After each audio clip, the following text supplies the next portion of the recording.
mau menyenangkan Engkau. Karena selama hidup kami ya Allah, kami hendak bermazmur hanya bagimu selama kami bisa dan ada ya Bapa.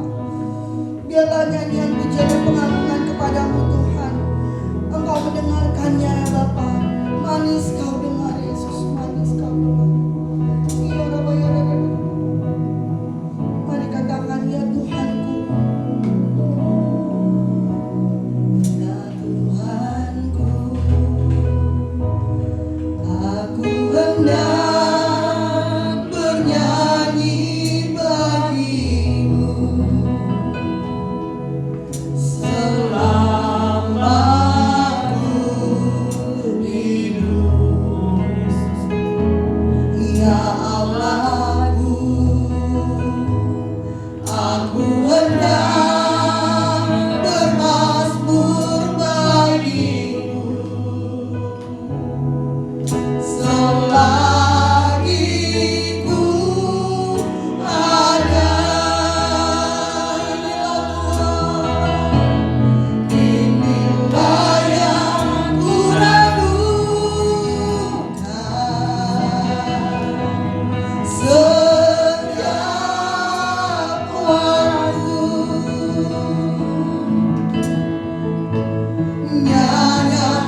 Kristus adalah kekuatan kita. Lambaikan tanganmu saudara. Beri kemuliaan bagi Allah kita.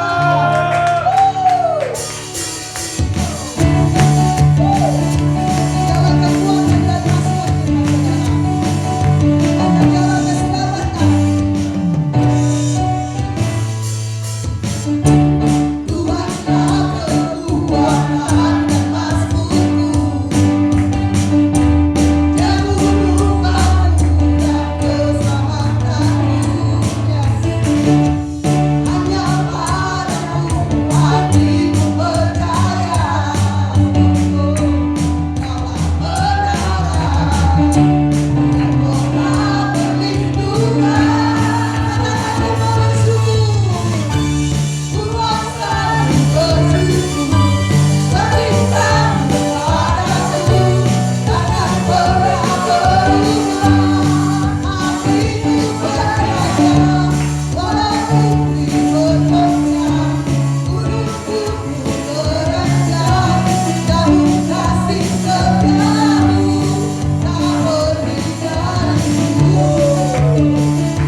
Di hari ini saudara-saudara terkasih dalam nama Tuhan Yesus, ini adalah H-1 sebelum jubileum ke-50 GBI saudara-saudara terkasih. Besok kita akan dibagikan link bagi kita yang dapat mengikuti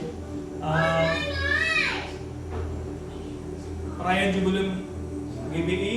Sangat diharapkan untuk join ya saudara-saudara. Besok nanti akan dibagikan malam akan dibagikan linknya. Nanti akan ada beberapa sharing firman Tuhan, juga kesaksian-kesaksian bagaimana gereja GBI dapat melewati masa 50 tahun saudara-saudara terkasih. Terutama di tahun ini adalah tahun yang cukup sulit, di mana kita semua dunia saudara-saudara terkasih mengalami suatu peristiwa yang cukup luar biasa, yaitu tidak satupun dunia yang terlepas dari pandemik COVID-19. Jadi biarlah ini saudara-saudara terkasih menguatkan kita semua bahwa gereja harus tetap menjadi cahaya, terang, kekuatan, komforter bagi semua jemaat di mana mereka berada. Hari ini kita memsaringkan firman Tuhan tentang kehidupan yang berkemenangan. Kehidupan berkemenangan, victorious life. Apa itu kehidupan berkemenangan, saudara-saudara terkasih? Kehidupan berkemenangan, orang selalu berpikir aku harus menang. Dia harus kalah. Aku semakin kaya dan yang lain semakin miskin. Aku kuat, dia lemah. Itulah kemenangan kehidupan bagi orang-orang di dunia, saudara terkasih.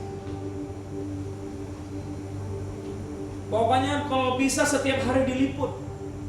Kalau memang dia artis atau orang terkenal, any possibility to have the fame, they will take the fame. Setiap kesempatan mereka akan eksploitasi untuk mereka sendiri, saudara. Inilah gaya hidup dunia sekarang. Tidak ada hari tanpa berjuang dan berusaha keras untuk mengalahkan sesuatu. Tiada hari tidak berjuang tanpa pernah menggunakan hal-hal yang baik. Semua sudah sikut-sikutan, saudara-saudara terkasih. Karena semakin sulitnya kehidupan ini.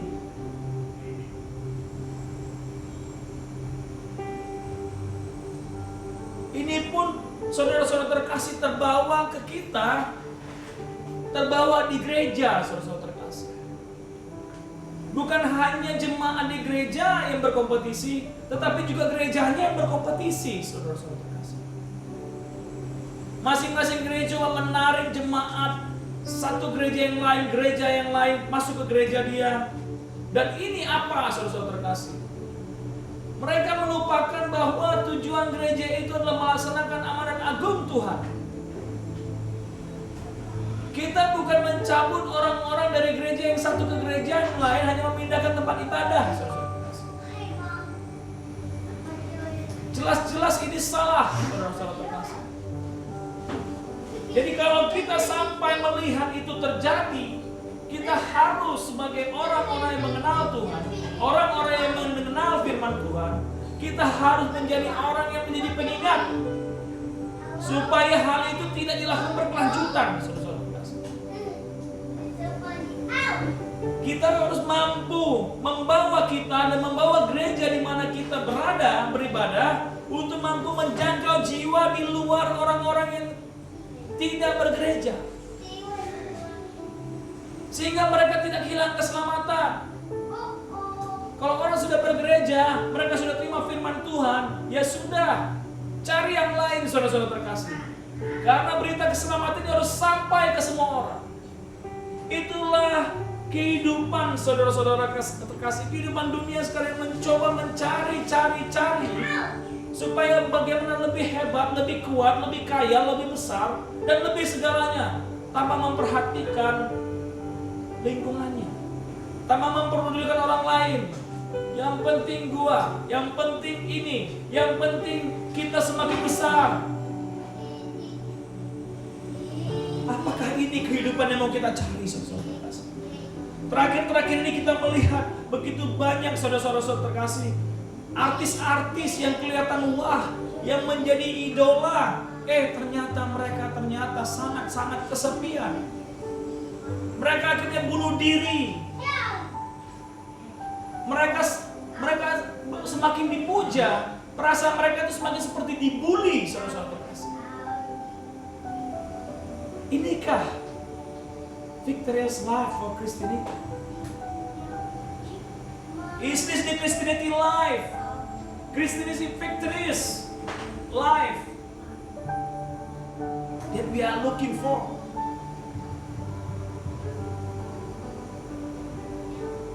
Bagi orang Kristen, saudara-saudara terkasih,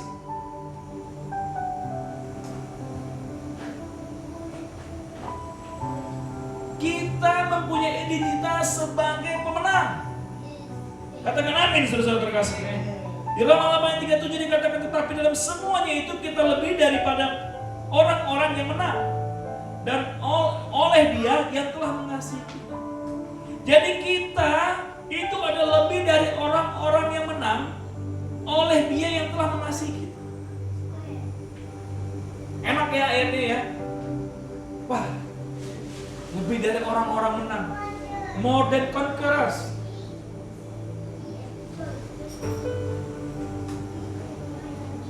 Tetapi dikatakannya through Him who loved us.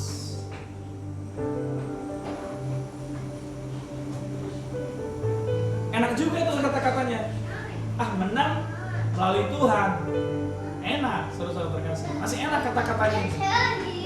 Tapi kalau kita mundur, di Roma 8 ayat 36 dikatakan, seperti ada tertulis, oleh karena engkau, kami ada dalam bahaya maut sepanjang hari.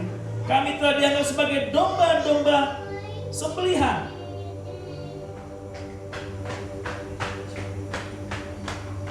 Makanya baca firman Tuhan itu jangan dicomot-comot enak-enak, saudara-saudara terkasih. Lihat dulu, sebelum ayat ini dikatakan, kita itu seperti domba di tengah-tengah serigala, saudara-saudara terkasih. Mungkin gak domba menang atas serigala? Gak mungkin menang, saudara-saudara terkasih. Logikanya itu gak mungkin domba itu menang atas serigala. Jadi kalau domba itu mau menang atas serigala, itu harus digembalakan domba-dombanya. Itu harus gembalanya ada di situ. Itu harus domba-dombanya mengenal gembalanya, saudara terkasih. Karena hanya gembalalah yang bisa mengalahkan serigala. Hanya Tuhan Yesuslah yang bisa mengalahkan iblis. Jadi disinilah identitas more than conquerors for Christianity. Itulah identitas Kristen, bahwa kita ini domba yang dikirim di tengah serigala. Wah, aneh dong. Orang Kristen ini bagaimana? Orang Kristen ini bagaimana? Pemenang tapi lemah. Pemenang tapi Tuhannya disalib.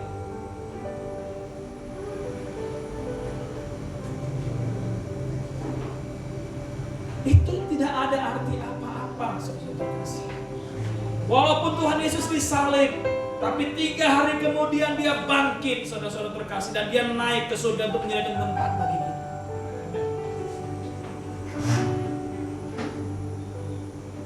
Identitas kita sebagai pemenang gak bisa sirna karena kita sekarang miskin, karena kita sekarang lagi dicuekin orang, karena kita lagi disakitin orang, kita lagi dihajar dengan segala masalah-masalah dunia ini dan masalah-masalah keluarga.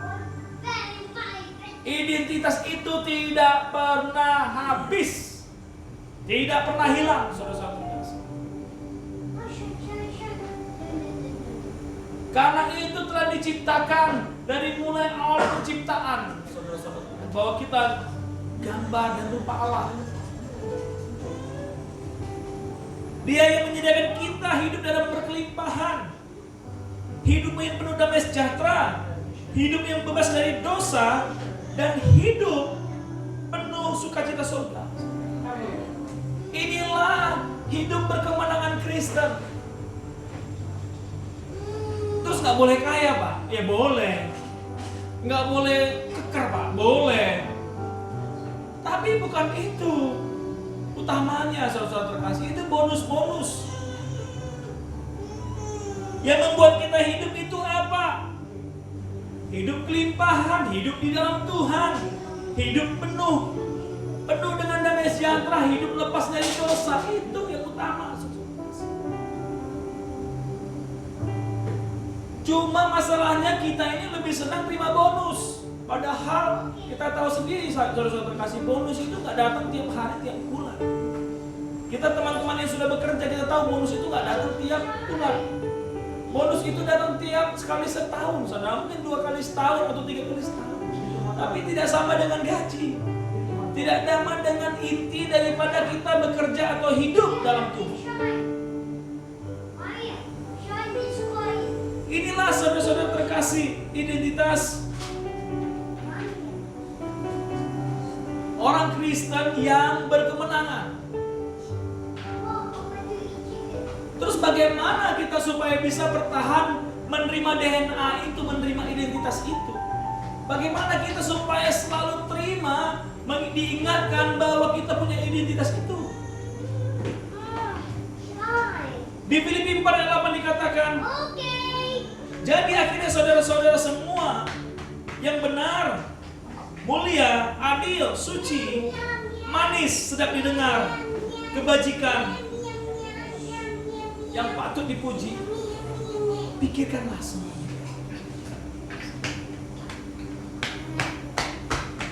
Di sini apa dikatakan, saudara-saudara?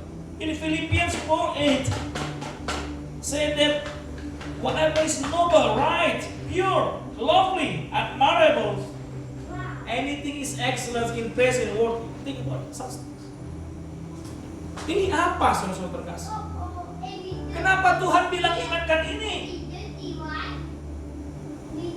Karena saudara-saudara terkasih, perlu damai sejahtera Allah untuk mengerti bahwa kita ini umat pemenang.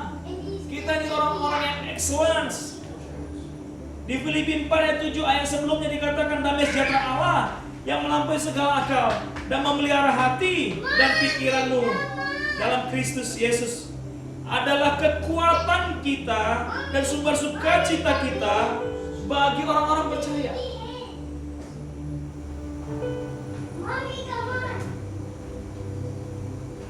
Yang harus kita jaga supaya kita memegang identitas kita tanpa kita mundur setapak pun adalah pikiran dan hati kita. Jadi kalau pikiran kita kacau, hati kita kacau, itu menyebabkan kita hilang identitas kita. Ini yang Tuhan ingatkan, perlu kita ngisi pikiran dan hati kita dengan hal-hal yang penuh damai sejahtera.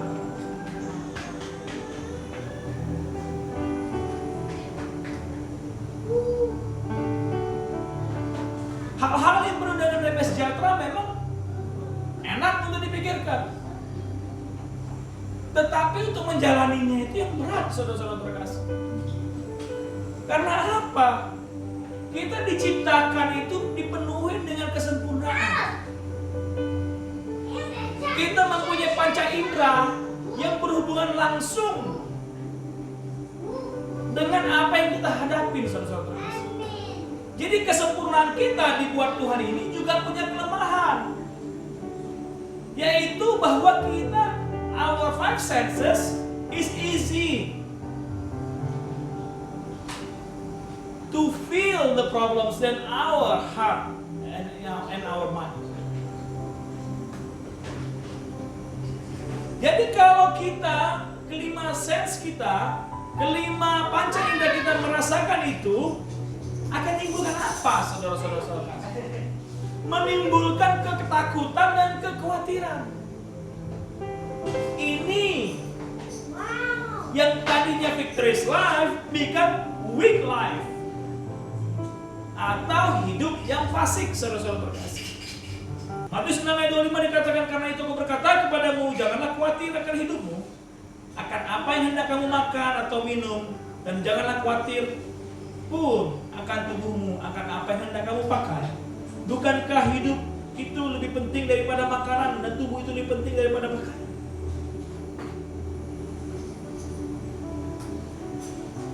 Jadi sangat penting kita untuk menjaga hati dan pikiran kita.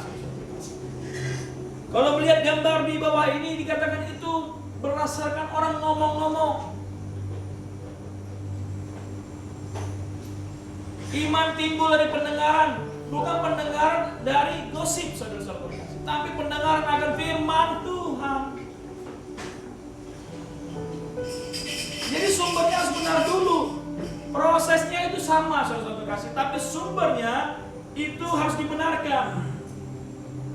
Karena berita bohong itu membungkukkan hidup kita. Itu akan menghancurkan hidup kita. Tapi perkataan yang baik akan memberikan gairah bagi kita menjalankannya, saudara. Walaupun hidup kita berat. Inilah saudara-saudara terkasih, kita harus mengerti bagaimana kita harus menjaganya. Hanya dengan Kristus, hanya dengan Gembala yang agung, kita mempunyai kekuatan dan sumber sukacita dan menjadi damai bagi orang-orang sekitar kita. Hanya Yesuslah pemberi kemenangan atas kehidupan kita dan kekhawatiran kita. Yang paling enak memang pada saat kita khawatir berdoa, 1 menit kemudian Tuhan jawab. Kurang dari 24 jam Tuhan jawab. Tapi apakah itu selalu ada jawaban, saudara-saudara terkasih? Mungkin tidak ada jawaban. Saya terlalu sering, saya paling suka kisah tentang Lazarus, saudara-saudara terkasih.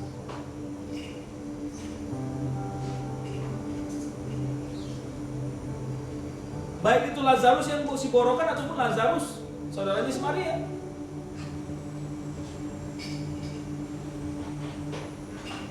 Apa peristiwa mereka alami? Kematian itu nggak lewat, saudara-saudara terkasih. Bisa nggak dilewatkan mereka dari kematian? Bisa, tapi jalan hidupnya nggak seperti itu. Jalan hidupnya ya mati borokan. Jalan hidupnya apa? Mati dulu dikubur, baru dibangkitkan kembali. Nggak sama, saudara-saudara terkasih. Bila hal ini, saudara-saudara terkasih, kita itu paling penting untuk menjaga hidup kita. Saya paling suka lagu ini, saudara-saudara terkasih, pada saat saya memang sedang lemah. Saya paling suka lagu ini. Pada saat saya sudah gembira, memang ada lagu yang lain, saudara-saudara. Tapi kalau saya sedang lemah dalam menghadapi begitu banyak persoalan kehidupan dan begitu banyak tensi kehidupan ini, intensitas kehidupan, saya suka lagi nyanyi lagu ini. Ya langkahku diatur oleh Tuhan dan tangan kasih-Nya memimpinku di tengah badai dunia menakutkan, hatiku tetap tenang teduh. Tiap langkahku diatur oleh Tuhan, ke gunung tinggiku diantarnya, hingga sekali waktu aku tiba di rumah Bapa surga yang bakar. Saya pernah menyanyikan lagu ini, saudara-saudara terkasih, pada saat saya itu kesulitan bayar uang sekolah, bayar uang kuliah, saya kesulitan, saudara-saudara, mencari pekerjaan. Saya nangis sama Tuhan, Tuhan saya mau buat apa lagi Tuhan?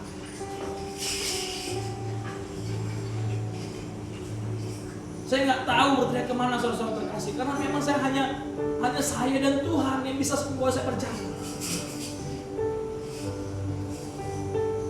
Kita juga bisa berteriak, oh yes Tuhan terima kasih.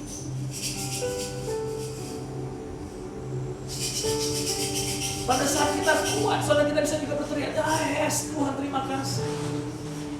Itu saya perkatakan, kalau kita pun kuat, kita mengucap syukur, itu juga memberi power kepada orang yang mendengarkan kita.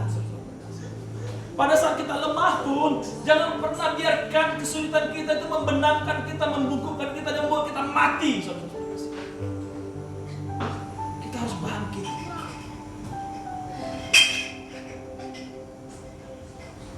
Dalam hal ini saudara terkasih dalam Tuhan Yesus, jangan biarkan kekhawatiran membungkukkan hidup kita. Jangan biarkan kekhawatiran membuat kita mati dan suam-suam kuku, saudara terkasih.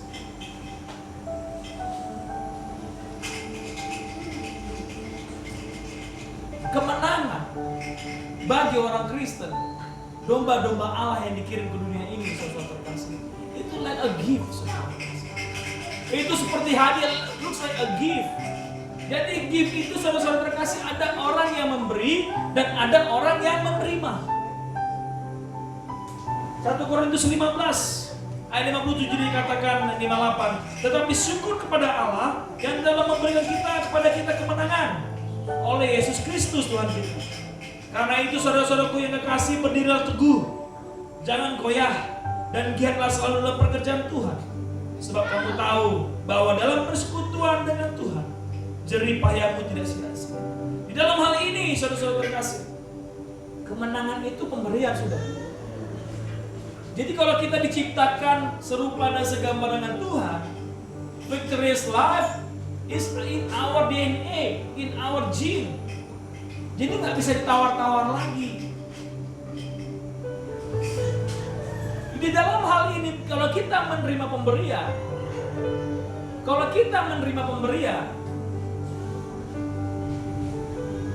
kita ada sukacita.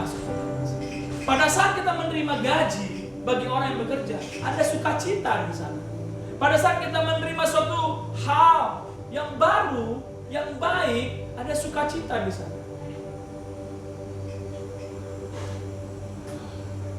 Karena itu saudara-saudara terkasih, sukacita ini harus dijaga. God's gift itu harus dijaga, pemberian Tuhan harus dijaga. Sama seperti kita menjaga dan membesarkan anak-anak kita. Kalau nggak kita jaga, saudara-saudara terkasih, ini juga bisa hilang. I keep telling to Russell, I cannot give you anything. I give you the faith that I get from my grandfather and my father, and the faith that I built up through my life. Saya kena percaya semua kita juga memberikan faith itu ke anak-anak kita, karena dikatakan iman itu berasal juga dari nenek moyang. Karena itu kita Kristen. Siapa Kristen di tengah-tengah di sini? Yang Kristen mualaf? Gak ada Kristen mualaf di sini kan? Nah, kita Kristen dapat dari orang tua kan, the seed is coming from our father.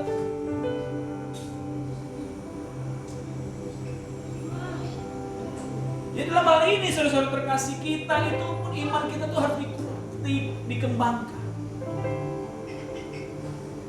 Karena iman biji sawi itu akan tumbuh dan akan jadi itu tempat perteduhan burung-burung, saudara-saudara.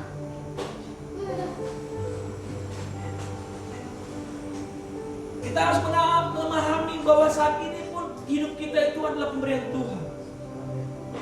Pemberian Tuhan berarti apa, saudara-saudara terkasih? Everything belongs to God. Jadi kalau kita merasa kita ini pemberian Tuhan, apa yang kita punya pemberian Tuhan, hidup kita pemberian Tuhan, berarti apapun itu miliknya Tuhan. Jangan kita klaim-klaim, saudara-saudara terkasih. Ya boleh juga memang, bukan boleh juga, memang kita harus klaim apa menjadi harta milik kita. Tapi kita harus perlakukan itu hanya sebagai steward of God. Kita hanya pengelolanya Tuhan. Memang harus kita sertifikasi, saudara-saudara terkasih. Kalau enggak kan dicolong orang. Misalnya kita punya rumah, kita punya mobil, kita punya motor, kita harus buat nama kita. Gak mungkin nama yang lain kan, saudara-saudara terkasih. Tapi kita melihat itu bukan sebagai milik kita secara pribadi, tapi kita pengelola yang dipakai Tuhan untuk menikmatinya dan untuk mengembangkannya. Konsepnya berbeda. Karena itu dikatakan di Roma 8, dikatakan ayat 31, dikatakan sebab itu apakah yang akan kita katakan tentang semuanya itu? Jika Allah di pihak kita, siapakah akan melawan kita? Yang tidak menyayangkan anaknya sendiri, tetapi yang menyerahkannya bagi kita semua. Bagaimanakah mungkin ia tidak mengaruniakan segala sesuatu kepada kita bersama-sama dengan Dia?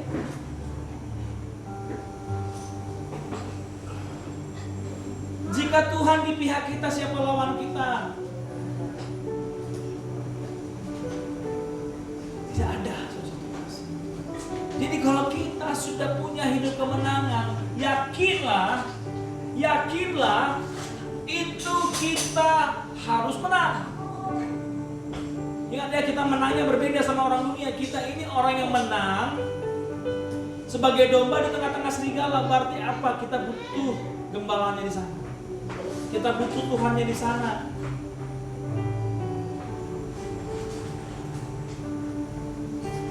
Dan kalau saat ini engkau diberkati Tuhan berlimpah-limpah, ingatlah bahwa semuanya itu kepunyaan Tuhan.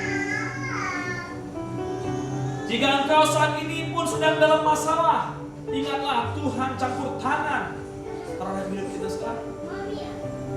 Jika saat ini ada keluarga kita, orang tua kita, kakak beradik kita yang belum mengalami masalah, lemah tubuh, susah dalam berbisnis, ingatlah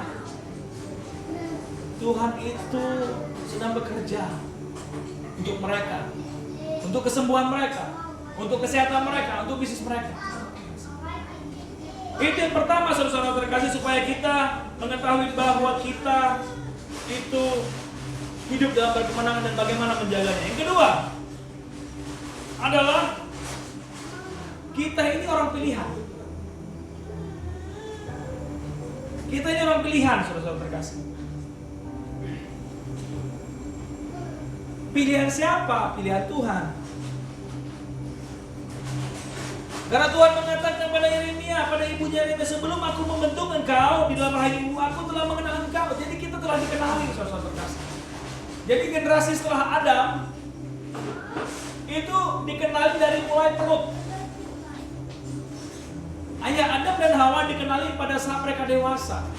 Tetapi setelah itu adalah ada proses seksualitas, ada proses eros, love in eros antara manusia, saudara-saudara. Sehingga ada orang, kita semua itu dikenali dari mulai rahim ibu kita.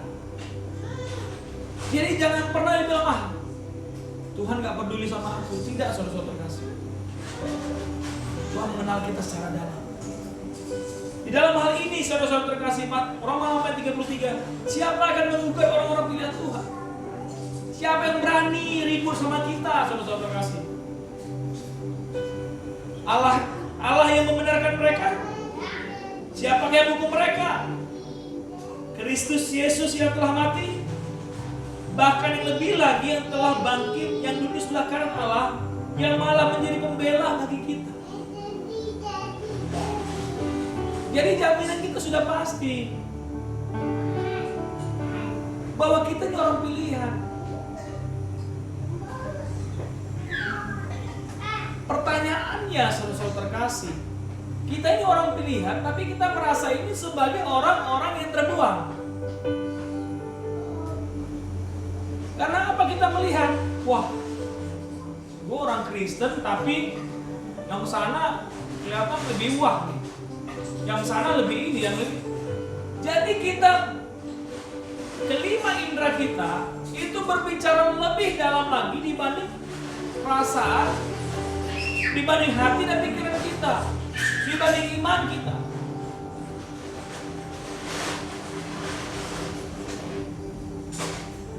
Yang selanjutnya, saudara-saudara terkasih, supaya kita dapat menjaga pilihan itu adalah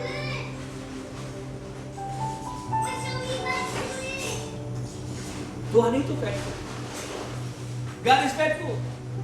Tuhan itu setia. Yang gak setia itu siapa? Manusianya.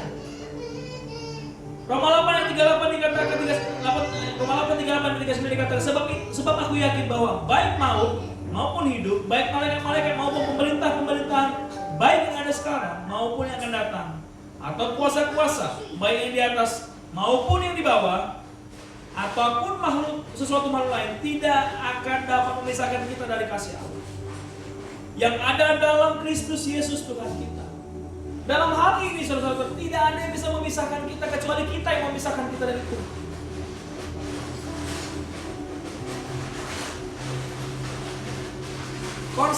Ketiga konsep ini saudara-saudara terkasih harus kita tanam dalam-dalam supaya kita mengerti bahwa kita adalah orang pemenang at any time. Pemenangnya orang Kristen itu butuh sesuatu, ada syaratnya orang kita memenang, saudara-saudara terkasih. Bisa nggak kita menang dengan siku-siku? Bisa juga, tapi kita tidak melakukan itu berdasarkan firman Tuhan, atau kita tidak melakukan berdasarkan DNA yang harus kita punya. Kita tidak melakukan itu berdasarkan identitas yang harus kita punya, saudara-saudara terkasih. Dalam hal ini, saudara-saudara terkasih, ayo kenalilah, bangkitkanlah jiwamu, bangkitkanlah rohmu bahwa engkau adalah orang pemenang. Jangan pernah takut. Yes, dunia ini menakutkan sekarang, saudara-saudara terkasih. Ya, dunia ini menakutkan. Yang orang-orang gampang ya, saudara terkasih. Kemarin itu Donald Trump, dia kena COVID aja, saudara-saudara terkasih. Itu bursa di dunia itu terkoreksi cukup dalam, saudara. Indonesia langsung terkoreksi 1%. Kebayang nggak? Orang kena COVID, presiden bukan presiden kita, bisa kena di Indonesia. Hanya dia COVID aja, saudara. Nggak tahu kalau dia, mohon maaf, nggak sampai dia terlalu jauh sampai dipanggil Tuhan ya, mungkin akan lebih chaos lagi. Jadi ingatlah saudara-saudara terkasih dalam nama Tuhan Yesus, saya mau mengingatkan sekali kepada kita semua. Saya mau mengakhiri firman Tuhan hari ini adalah hidup kita adalah hidup berkemenangan. Katakan amin, saudara. Karena kita hidup berkemenangan, ingat, Tuhan tidak melihat apakah kita itu kaya dan miskin, susah dan senang, sakit ataupun sehat. Semua itu yang ada pada kita, itu adalah kepunyaan Tuhan. Yang kedua, saudara-saudara terkasih, kita adalah orang-orang pilih. Orang-orang pilihan itu sudah dipilih dari mulai perut ibu kita, saudara terkasih. Jadi jangan pernah pikir, Tuhan nggak tahu apa rencana hidup ke depan. Tuhan tahu, saudara terkasih.